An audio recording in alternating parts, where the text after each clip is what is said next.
मला खूप लोक विचारतात आणि आता तर त्याला फारच ऊत आलाय म्हणून मी सांगतो की शिवाजी महाराजांच्या सैन्यात म्हणे 30% मुसलमान लोक होते. म्हटलं शिवाजी महाराजांनी सैन्याची जातवार शिरगंटीन मोजदात केली होती का?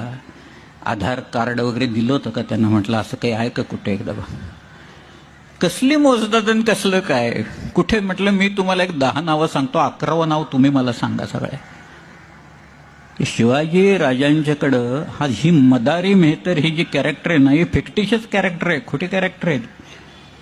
कुठल्याही बकरीत सुद्धा मदारीचा उल्लेख नाहीये, कुठल्याही बकरीत नाही. निदान बकरीत तरी असायला पाहिजे कुठंतरी.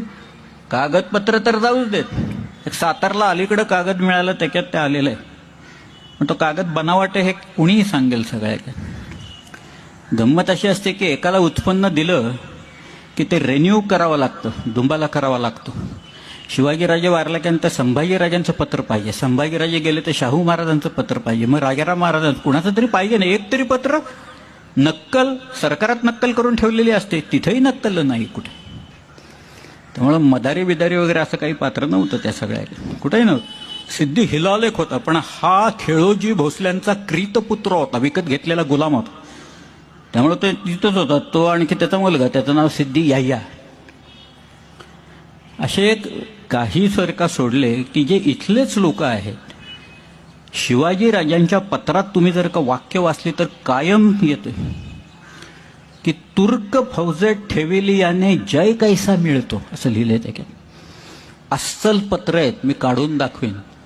असं शिवाजी महाराज व्यंकोजीला लिहित आहेत की तुर्क फौजेत ठेविली याने जय कैसा मिळतो. ते स्वतः शिवाजीराजे फौजेत हे असं ठेवतील का कधी? त्याच्यात आश्चर्य आहे सगळ्या याच्यात की आमची लढत कुणाशी? या तुर्कांशी कायम चालत आलेली आहे. कपटबलाने त्या देशात आले आहेत, माझी तलवार सदैव उगारलेली आहे, हे कायम सांगत आलेले आहेत. शिवाजी महाराजांचाच तो उपदेश आहे सगळ्या याच्यात. आणि तो जो आहे तो धर्म जागृती, धर्माचं पुनरुत्थान, हे त्यांनी जे काही केलं